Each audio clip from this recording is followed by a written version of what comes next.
생각이 너무 많은 어른들을 위한 심리학 첫 번째 영상입니다. 우리의 일상은 매 순간을 선택을 하며 살아갑니다. 때로는 이렇게 할까 저렇게 할까 무지만이 생각을 하기도 합니다.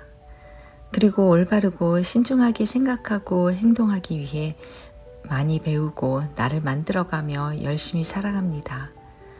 하지만 뜻하지 않는 사고나 상황들에 놓이게 되면 내가 할 수 있는 일이 없다는 생각에 좌절하고 무기력해지는 경험을 할 수 있습니다.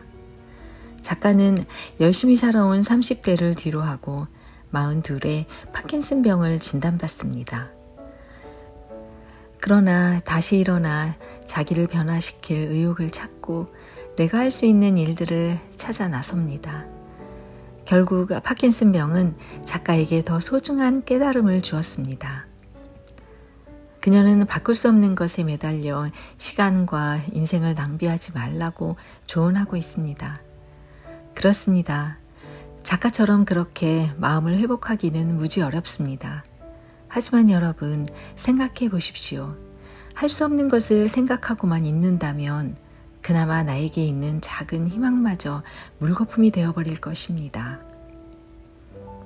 작가는 작은 일이라도 내가 지금 할 수 있고 바꿀 수 있는 것으로 집중하면 결과가 어떻든 분명 후회 없는 내일이 있음을 말하고 있습니다.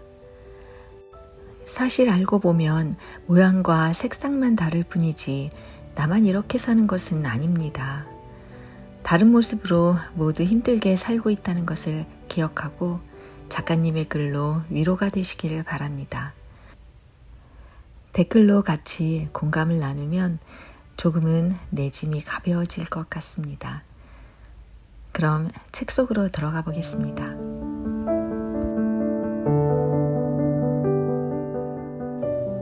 우리는 살면서 무수한 선택의 기회를 맞이한다.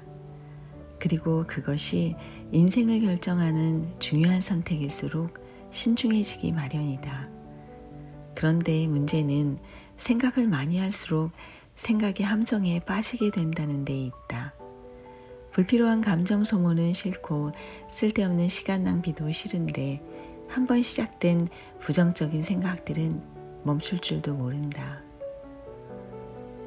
자꾸만 사람들에게 휘둘리는 내가 못마땅하고 너무 쉽게 상처받는 내가 싫고 같은 실수를 계속하는 내가 한심하게 느껴지고 갖은 핑계를 대보지만 결국 실패할까 두려워 아무것도 도전하지 못하는 내가 비겁하게만 느껴진다.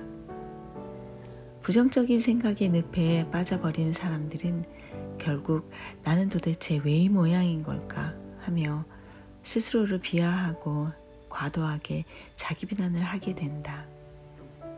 그러므로 한번 부정적인 생각에 빠져 멈출 줄 모르고 사소한 일들을 할 때조차 걱정과 고민을 너무 많이 한다면, 자꾸만 불안하고 미래를 부정적으로 바라보게 된다면 이제는 매번 당신의 발목을 붙잡고 놔주지 않는 것이 무엇인지, 무엇이 당신을 이토록 올가매어 꼼짝도 못하게 만드는 것인지를 찬찬히 들여다볼 때이다.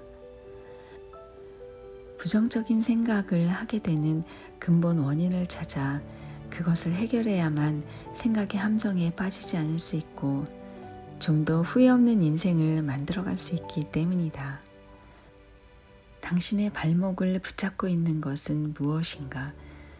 그것은 오래된 상처일 수도 있고 부모의 지나친 기대일 수도 있고 가지고 싶은 것들을 갖지 못하는 데서 오는 분노와 시기심일 수도 있고 사랑받고 싶었던 사람에게 사랑받지 못한 과거일 수도 있고 견디기 힘든 이별일 수도 있다. 그리고 어쩌면 하루 더 살면 죽음이 하루 더 앞으로 오는 인생에 대한 허무함이 당신의 발목을 붙잡고 있을 수도 있다. 어쨌든 두려움의 실체를 파악하고 나면 적어도 더 이상 두려움에 압도당하진 않게 된다. 깜깜한 방에서 스위치가 어디 있는지 모를 때는 두렵지만 어디에 있는지 알게 되면 바로 가서 켜면 되듯이 부정적인 생각의 원인을 알게 되면 스위치를 찾아 끌 수 있게 된다. 그래서 생각이 많아질수록 부정적인 생각을 하게 되는 근본 원인을 찾는 일은 매우 중요하다. 욕망이 좌절되었을 때 우리는 상처를 입는다. 자존심이 상하고 모욕감이나 수치감을 느낄 때도 상처를 입는다. 스스로 할 수 있는 게 아무것도 없다는 무력감을 느낄 때, 또 사람들로부터 사랑받지 못하고 아무도 자신을 원하지 않는다고 느낄 때 우리는 상처를 받는다. 다시 말해, 우리가 무엇인가를 절실히 원하기 때문에 상처를 받는 것이다. 기본적인 생존의 욕구 말고도 우리는 사랑받고 싶어하고 최고가 되고 싶어하고 안전하게 있고 싶어하고 또 자율성을 지키고 싶어한다. 하지만 다른 사람들이 가진 욕구와 충돌하면서 때로 나의 욕구는 채워지지 않는 채로 남게 되고 상처를 입는다. 그처럼 예측하지 못한 크고 작은 상처들을 받을 때마다 우리의 몸과 마음은 피눈물을 흘린다. 그런데 돌이킬 수 없는 상처를 입었다고 주저앉아 한탄만 하고 있다면 우리는 그 대가로 소중한 현재와 미래를 잃어버리게 된다. 그러므로 상처를 입고 무뎌버려지는 것도 나 자신이고 그것을 통해서 배우고 성장하는 것도 나 자신이라는 사실을 잊지 말아야 한다. 우리는 행복해지기 위해 이 세상에 태어나지 않았다. 태어난 것은 내 뜻과는 무관한 일이다. 그러나 이 세상을 살아가면서 우리는 행복해지기를 바란다. 그것이 결코 지나친 욕심은 아니다. 포근한 어머니 품을 잃고 행복한 어린 시절을 잃고 꿈 많은 학창 시절을 잃고 젊음을 잃어가면서 꿋꿋이 살아온 우리는 충분히 행복해질 권리가 있다. 그리고 그것은 그저 나를 짓누르는 과거의 무게와 사람들에 대한 기대를 조금씩만 덜어내도 얻을 수 있다. 두 번째 영상에서 이어지겠습니다. 다음 영상을 위해서 구독과 좋아요 잊지 마세요.